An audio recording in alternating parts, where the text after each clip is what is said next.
Hello. Hi, it's G. Welcome back to my channel. I'm not in a great mood today because I'm still recovering from my cold and cough. But I had my second interview with the car company today at 1. I was sick all weekend. So the cold I had the last time I recorded got progressively worse. Turned into that, what is it? Nasal drip. Ugh. And terrible cough, sore throat, head pain. I forgot what it's called. Headache. And yeah, then chest pain because of the coughing. So I was sleeping all day. I was in bed all day Saturday. And then on Sunday, I started doing the prep yesterday. I did manage to go to church. I was very happy with that. I went to church with the kids and it was great. I didn't hear any sermon because I was in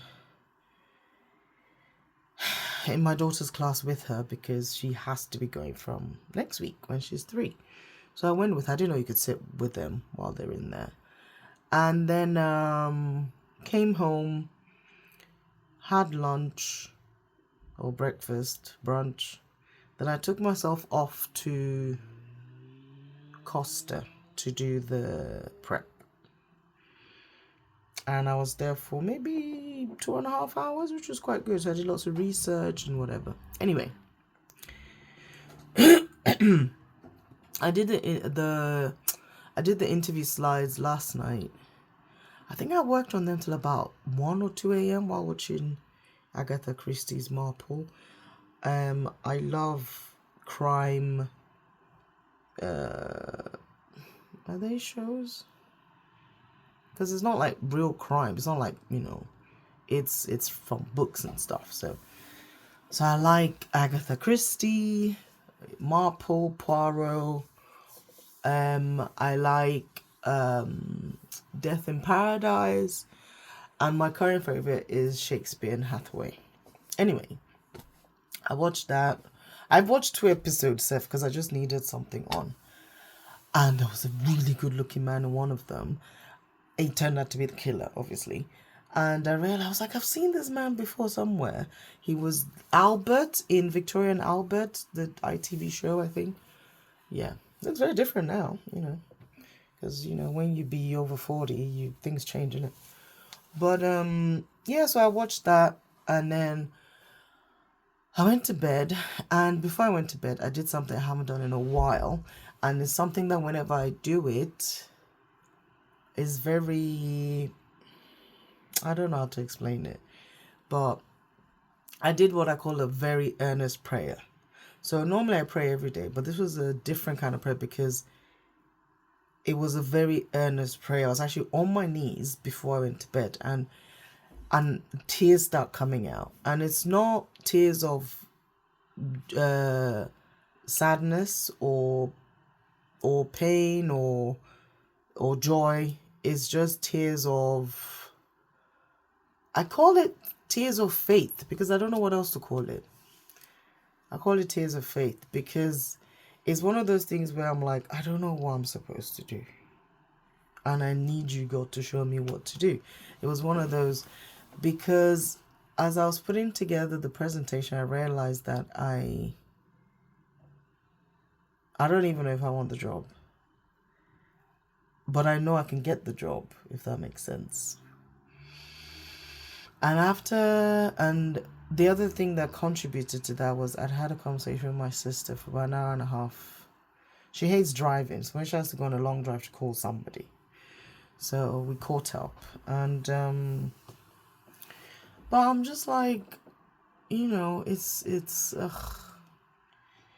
that feeling of whoring myself in interviews.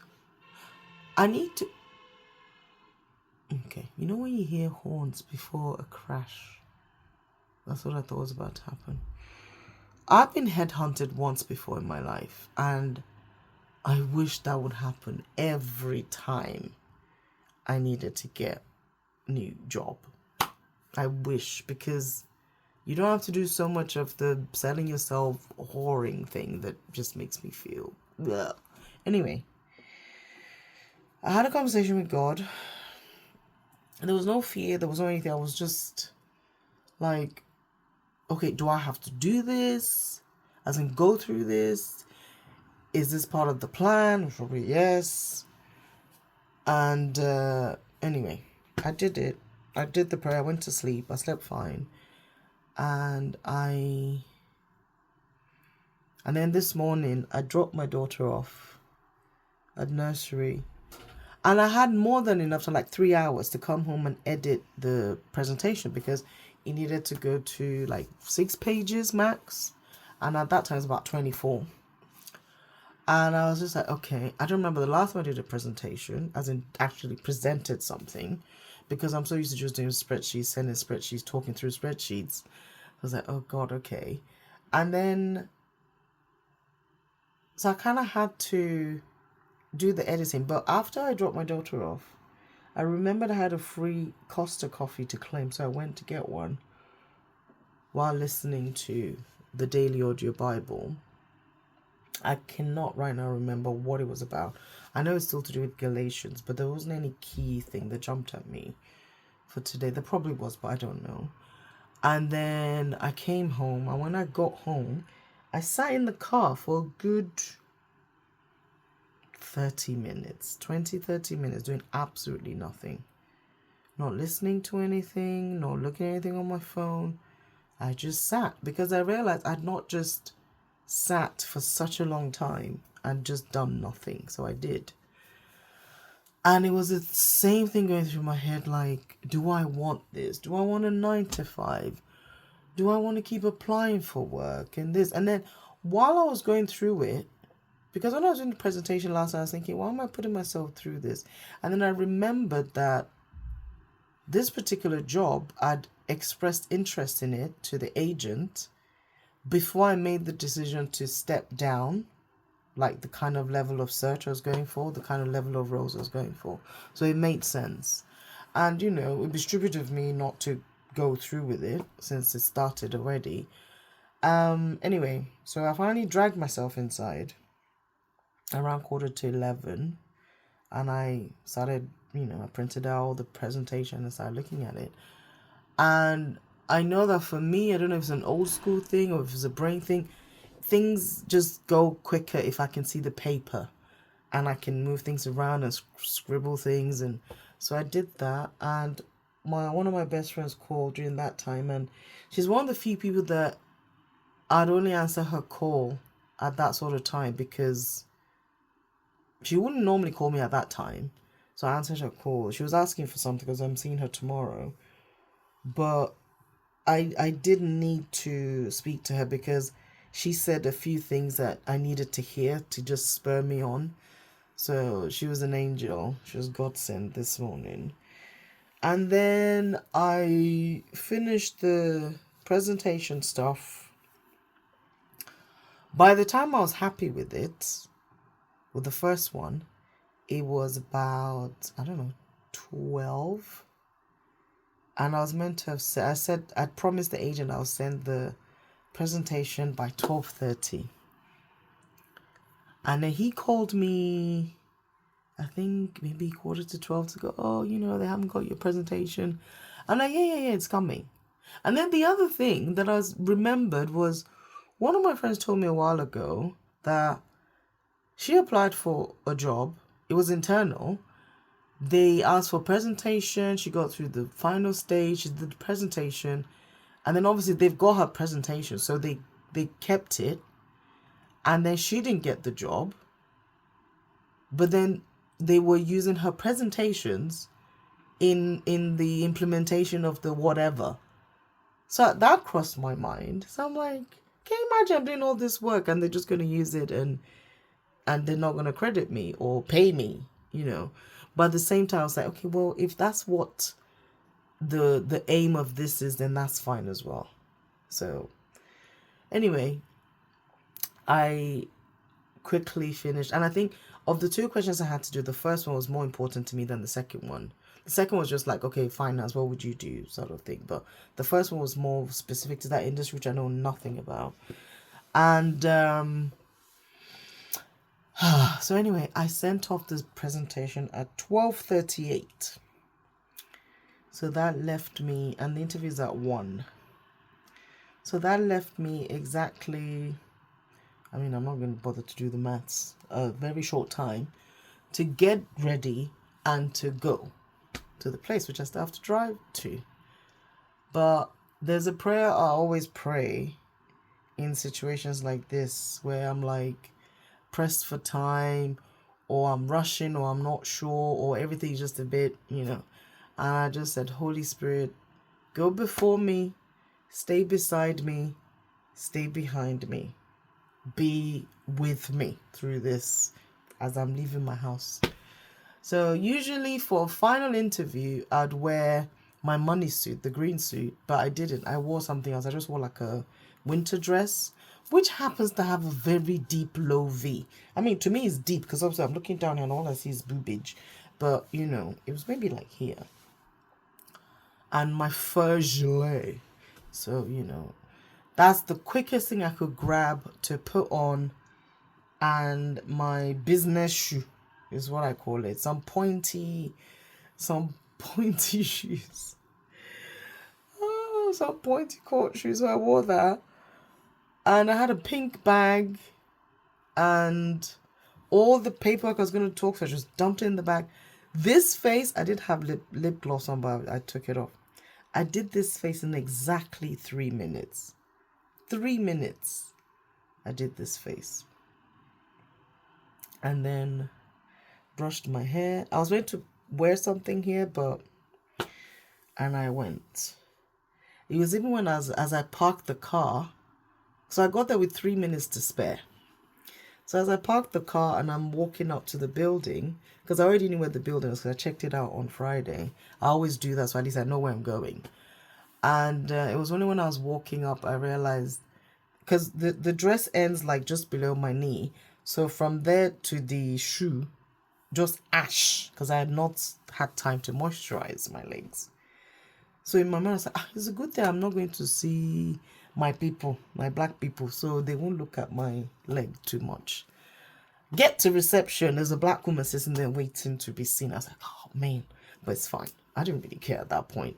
At that point I was just like, okay, what is in my presentation and what am I going to say? That's because I've not done a presentation for such a long time. Anyway, I was waiting for ages, and the office is not fancy. It's like a co-working space, I believe. And I was like, okay. And I think there are all sorts of companies there because all sorts of people are coming and going. Anyway, I get up there. Well, when I got picked up, the HR lady, she was very dressed down. So I was like, okay, it's a good thing I was wearing my money suit, because if I was, it would have been quite overpowering. But again, I don't dress for people, I dress for myself. So it wouldn't have mattered how I looked to them. And I got in there. I wasn't offered water. It was a boardroom that looked like they had just finished a meeting and it was just there. There's just things everywhere. I so needed water, and I didn't bring my water bottle from the car because I'm always offered a drink at an interview. No drink offer, no nothing. Everybody was just dressed so some people were super casual, some people were dressed up. It was just, and then later on I found out that other people also work there, like other companies, it's not just them. They have like 2 or 3 rooms there or something. It was just higgy haga, but fine. I did the presentation. The HR lady that was there, I was so grateful for her being there because she kept her eye contact. What I was saying seemed to make sense to her. She was nodding. She wasn't just nodding like nodding, but she was, And I was trying very hard not to read from what I wrote, but what was on there was what I wanted to talk about. So, and I did remember to insert a table because in my mind I was like, okay, I'm a finance person. They're going to want to see some tables and some numbers. So I did put that in there. And I was able to talk through it and explain it. And yeah, it was very it wasn't like an out of body experience. I was very aware what was going on, which normally when I'm in that sort of high pressure position, I wouldn't be as conscious of, what I'm doing. But yeah, I was, and I was able to answer the questions. I even stood up to do the presentation because I needed to be like I was presenting, and it just helped. So, and I had to keep remembering to look at the guy that was actually going to be the manager of that role, because I didn't want to just be looking at the HR lady who's not a finance person. Yeah, so it was okay. But when I came out, we had some follow-up questions after, which was fine. And I asked some questions as well. I can't remember what I asked. But when I came out, I needed to lie down when I left. I just needed to lie down. That's when I even saw my reflection in the lift mirror of what my face looked like, because I hadn't even looked at my face. I hadn't eaten anything all day, just coffee and water. And yeah, I just felt very ugh. And then straight after that, I had to jump on a webinar, a 2-hour webinar about starting your own business, how to do your marketing, blah, blah, blah. So I'd go home, got something to eat, and I was just like, oh. So it just got me thinking again, like, this 9 to 5, like, I mean, the agent said, oh, if they offered you the role, would you take it? I'm like, yeah, I'm not going to turn down money. But at the same time, I have to now start thinking, what are the pros and cons? Because I can focus, work, go home, do my business, like my own business that I'm working on. But yeah, it's just, I don't know. Anyway, so now to fully de-stress, I'm going to clean, because that's what I feel like doing. So I'm going to clean the house, which does need a clean, because I can't afford a cleaner right now. So I'm going to clean the house, and I'm so glad I have done this video because I've got everything out. And yeah, if you watched this far, thank you for watching. Some people, they know who they were complaining that my videos are too long. I don't care. This is my channel, so I'm not taking requests yet for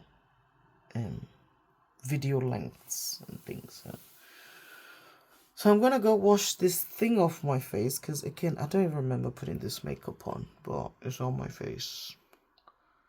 I'm gonna go clean the house, and then I'm gonna go get the little girl and have lots and lots of cuddles, because that's what I feel like I need right now. I haven't had one today. I need a lot of cuddles today. Whatever you do, believe in yourself. Keep going. Don't give up. And I'm talking to myself as well. Don't give up. Keep doing it. And whatever you do, even if it's give it your best. Don't let them come and say you didn't do it well. Give it your absolute best. Let your work always speak for itself. All right. Peace and love. Is this how to do peace? I think so. All right. Bye.